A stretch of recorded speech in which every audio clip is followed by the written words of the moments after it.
Ladies and gentlemen, and everyone in between, you're right now calling it to me, Ring Dallin, and I am here with an icon, a legend, and someone who's performing in the third semi-final and hopefully also going to the final of Melodi Grand Prix. We're talking about Mari. Bølla, how are you doing? I'm doing great. Thank you for the amazing intro. You're very welcome. And on behalf of all my viewers, thank you for the amazing song. Oh, thank you. That means a lot, actually. I love creating music that people love. So yeah, that's great. And how's the response been now since you were announced as a participant in Melodi Grand Prix? I've gotten so many messages. I am so happy and I feel so loved. My heart is so full of love and I can't describe it. It has been amazing. Is the world currently watching and partying? Yeah, actually I saw that like the United States and the UK are like streaming my song a lot and I was like, what? I thought that only Norwegian people would listen to it, but obviously the whole world actually. How did you start on this Melodi Grand Prix journey? I was actually invited to a MGP writers camp in August, and in a writers camp you get together a lot of artists, singers, songwriters, and also producers. And I got together with two amazing people, Lars Lavig and Morten Frank, and we wrote Your Loss together. And did you find out that you would actually be, competing with that song? I actually found out in October, in the middle end of October. So I have kept this secret for so long, and my best friends didn't even know until the 10th of January. So they got shocked. I tell my best friends everything. So I wanted to keep something from them just to have a little surprise. Yeah. Did you get any good advice before the launch of this MGP journey? I got one advice that I should keep calm and I just enjoy it and take it all in while I still were at NRK at Marienlyst. And just enjoy it and have fun. You're in MGP with a song that's very much an emotional roller coaster through many different sections in a single song. I came in with the intention of making a banger and making a song that I really needed at the time, because Your Loss was inspired by my first ever breakup.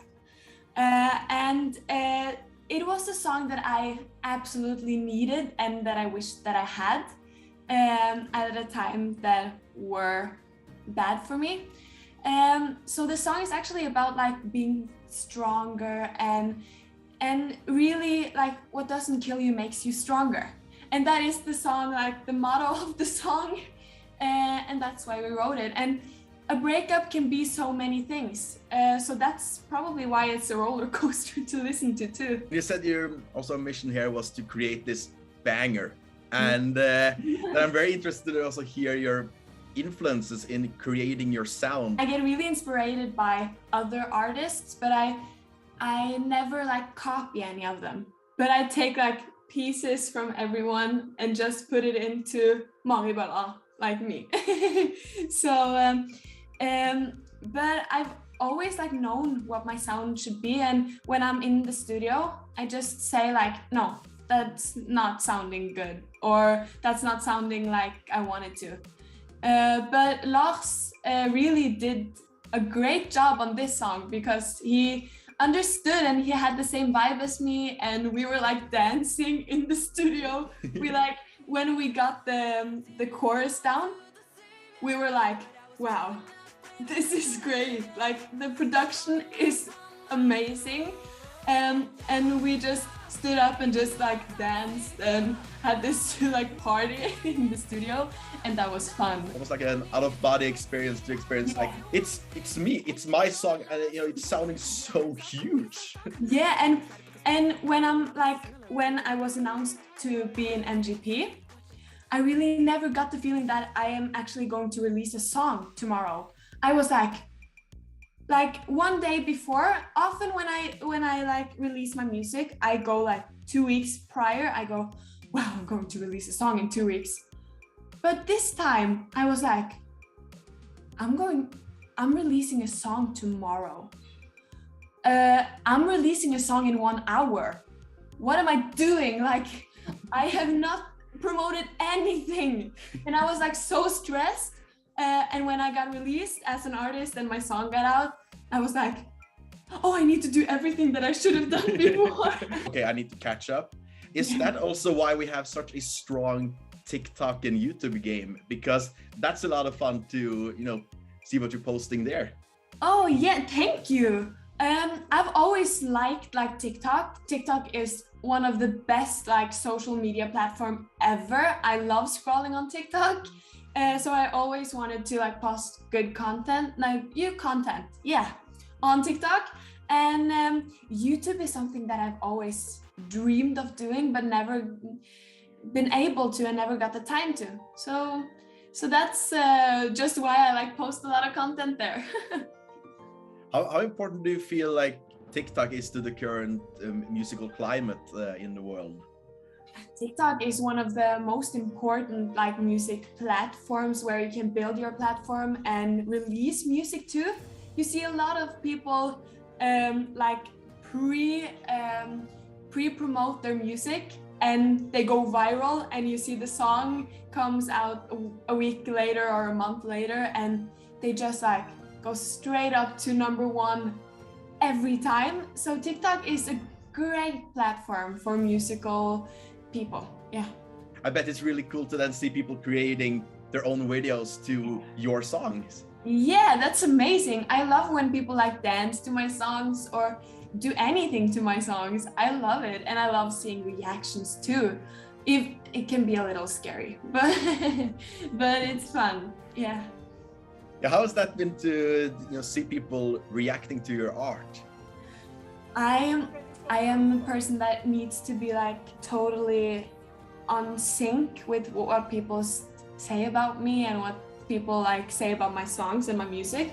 But lately I've understood that I can't do that because it's a lot. And also it can really like, if someone says one bad thing about my song, it can get to my head. And I shouldn't be thinking about that before the semi-final or the final, to be honest. But I've watched some, and the ones I've watched has only been like positive. So I'm really grateful. It's very good. It's a great song, and I really enjoyed that. It was just something so different. Something to have these people like react to me and to my song, and it is amazing. Cool. How has it been to stage this entry for MGP? It has been amazing. I love standing on stage. I love performing in front of an audience and also in front of the camera. But to be able to do it with such a great team around me, like MGP is and NRK, is amazing. I love it, and I feel so grateful to be a part of this. I just knew what I wanted, and NRK came with some stuff, and I was like, yeah, this matches really good with my ideas.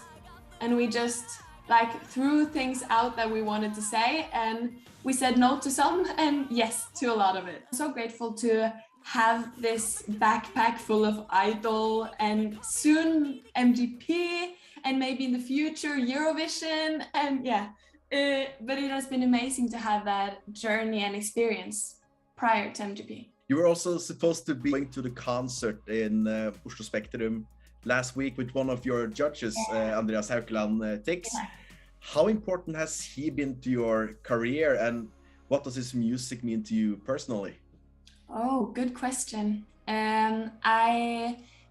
Andreas has meant a lot to me, both when he was a judge at Idol, because he was the audience, to be honest, when I performed on Idol, but also he's been a great supporter the last couple of years. And he has helped me when I needed some advice, both in the music industry and also with my music. I've sent him some demos, and he has said this is great, this you should do that and that on it, and yeah, he has been amazing.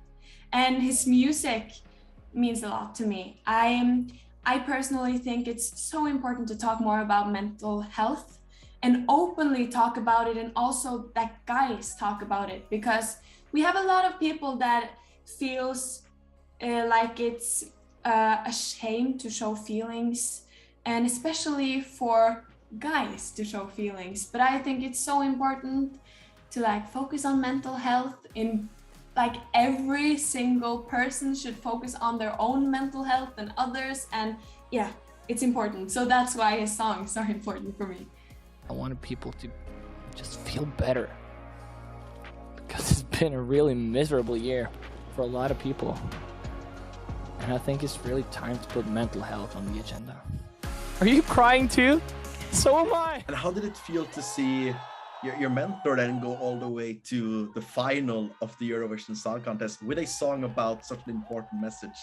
Yeah, I watched it from a hotel room actually, because I was in Oslo that weekend, and I was so sure that he was going to win. But in the last minute, I was like, oh my God, what if Kaino wins? Because I love Kaino. Alexandra Rotan and all of them are great performers. But I love Andreas and I love Tix. So I was like, come on. And in the second, actually, they said his name. I was like, he's going to Eurovision, I can't believe it. And I were a mess the rest of the night because I cried so much and I was so happy on behalf of him. Yeah. How does it feel now, like watching the first semi-final of MGP and knowing that it's about to be your turn? Oh, and I saw with the others and the amazing performers and amazing people that stood there.